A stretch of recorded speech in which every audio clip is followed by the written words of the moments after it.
Mario has always been a franchise of creative and weird ideas, but some games heavily vary depending on how much this is. That's why in this video, I'm gonna rank every mainline Mario game based on how realistic they are. Here, you're really gonna see how weird Mario is. Alright, let's get into it. The first ever Super Mario game is fairly simple, but not the most realistic. There are literally magic mushrooms, fire flowers, and stars that make you flash colors and become invincible.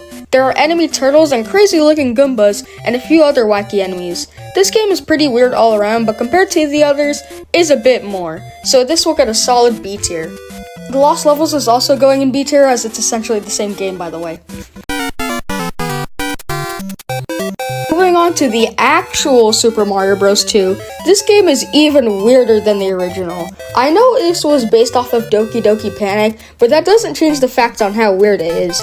There are magic potions that send you to weird subspaces with the same mushrooms from earlier.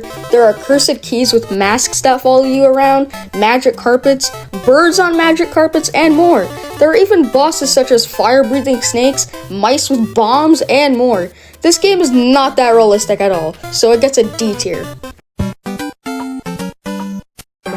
Super Mario Bros. 3 changed some things to be more realistic, yet less realistic at the exact same time. This time, we're not using potions to go into mysterious subspaces or flying around on magic carpets, but the power-ups this time are whack. The Tanuki tail allows you to fly around the stage, you can turn into a frog, and you can turn into a hammer bro. There are also whistles that summon massive tornadoes and send you to a faraway land. There are even magic wands that are turning kings into animals.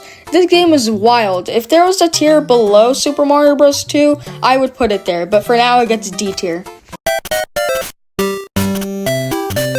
Now we have Mario's very first handheld entry, Super Mario Land on the Game Boy. This game has some realistic and unrealistic elements. For one, I think it's cool that there's deserts, sphinx, pharaohs, and pyramids, which is a nice touch. However, this game has some weird elements, such as exploding Koopa Troopas and goblin monsters. But the problem is that this game is so small because of technical limitations that there isn't much room for being weird like this. This game will get a solid B tier. Super Mario World is a bit of an interesting one. It has somewhat realistic power-ups, such as a gliding feather cape, and the Pea Balloon isn't the most realistic, but hey, maybe Mario just gets really bloated. The fact that there are dinosaurs here is both realistic and unrealistic on one side. On one hand, they're natural creatures, but on the other hand, they're supposed to be extinct and I don't think they're supposed to shoot fire. But Super Mario World is the first entry with realistic environments and world themes. This is going to feel wrong, but I think I'm going to put Super Mario World on A tier. Now we have the sequel to Super Mario Land, Super Mario Land 2. It's kind of unbelievable how much better this game is in terms of performance compared to the original, despite being on the same hardware. But anyways, this might be the second most unrealistic game on this list. The enemies are already weird, and so is the bunny power-up, that literally lets you fly in the air with floppy ears. But the main thing that makes this game extremely unrealistic are the zones that you go in. You can get eaten by a massive turtle, enter a massive Mario, or go to space and fight Tatanga.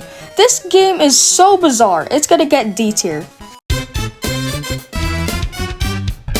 Now we have Super Mario 64, and this time it's in 3D, so it adds a Z-axis, which I guess is more realistic because it's more like our dimension now.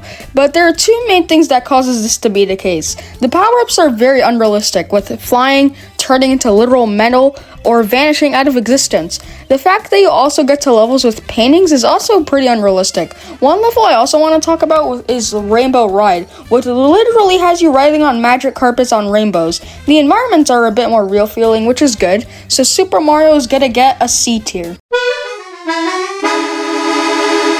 The next millennium, we got Super Mario Sunshine on a Nintendo GameCube. And this one is kind of a middle ground for me. Let's start off with the realistic parts. Io Delfino has products and a market inside of an economy, and it even has jails, homes, and boats all inside of it as well. However, for the unrealistic parts, first I'm going to talk about FLUDD. Boosting around with water and going everywhere is not something that's yet possible. Also, the weird subspaces that you go into are also unrealistic, and don't exist in real life. Also, not to mention, the enemies and bosses are extremely weird. You have Koopas that literally shock you to death, or that massive Bowser robot that you had to ride a roller coaster around. This game is kind of weird, but also not weird at the same time. So I'm gonna give it B tier.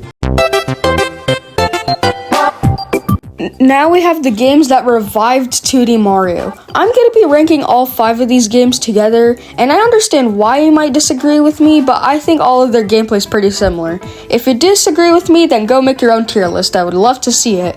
Anyway, these games have all of the 2D Mario elements, plus a few more unrealistic things. The power-ups are absolutely whack, such as the Mega Mushroom turning you into a literal giant, turning to a penguin, or turning objects and enemies into literal money with the gold flower.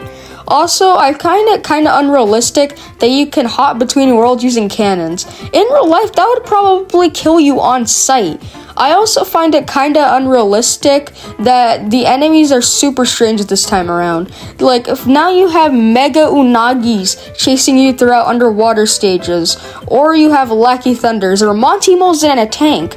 These games are pretty unrealistic. They may be fun, but I'm gonna put these in C tier. Just like the new Super Mario Bros. Games, I'm going to put these two games together because their gameplay is essentially the same. These games are extremely weird. Their main gimmick is that there's mini planetoids with their own gravity. But in order for planets to have their own gravitational pull, they have to be much larger than that. Also, the power-ups are way whack. Some of them allow you to turn into bees, rocks, ghosts, springs, or even be able to generate clouds. And also, the level gimmicks are unrealistic too. As you're seeing here, there's even a galaxy with supermassive objects. This game is super unrealistic, so I'm gonna give it D tier. Now we have Super Mario 3D Land on the Nintendo 3DS. Everybody says that this game is generic and boring, but when it comes to realism, that actually helps. The only really strange power-up is the Tanuki Leaf, because obviously it allows you to glide, and for some reason every enemy in this game is wearing it. Not everyone, but you get the idea. Also, there's even a realistic kind of open zone level where it takes place in a desert with cactuses and everything. There isn't really much to say about this game, other that it's basically boring but kind of realistic, so I'm gonna give it B tier. Now we have the sequel, Super Mario 3D World, and this one is more of an unrealistic game compared to 3D Land. On top of having all the weird Mario elements, there's some new even weirder ones. The power-ups, for example, allow you to turn to a cat or literally clone yourself using the double cherry. The level elements are also cool but weird. There are red and blue blocks that literally phase out of existence every second, or massive mushroom blocks that float in the air somehow. This game is pretty weird, and it's probably gonna be one of the least realistic ones, so it's obviously going to get the D tier. The power of the Nintendo Switch really gave Mario an opportunity to shine here. This has to be the most realistic out of any of the Mario games. Some elements are still unrealistic, such as the captures, going 2D, etc. But this game has different areas with different types of actual land, masses, and different cultures. Metro Kingdom was literally a parody of New York City, with people, cars, businesses, and citizens. After being in the Mushroom Kingdom and in Mario's world for a long time, it feels pretty cool that we can explore cool kingdoms like these. Mario Odyssey is not the most realistic game, but it is the most out of any of the Mario games, so I'm gonna go give it S tier. Now here we're gonna be counting all the things in Mario 3D World, plus Bowser's Fury things as well. And Bowser's Fury is mostly clean, except for two major things. First of all, the black goop is very unrealistic. You're never gonna walk outside and see a massive black turtle shooting fire at you. And also, the fact that we ride around between islands on Plessie is also kind of weird. But most of these things would probably be something you would find in 3D World if it was something like this, so I'm gonna put Bowser's Fury in B tier.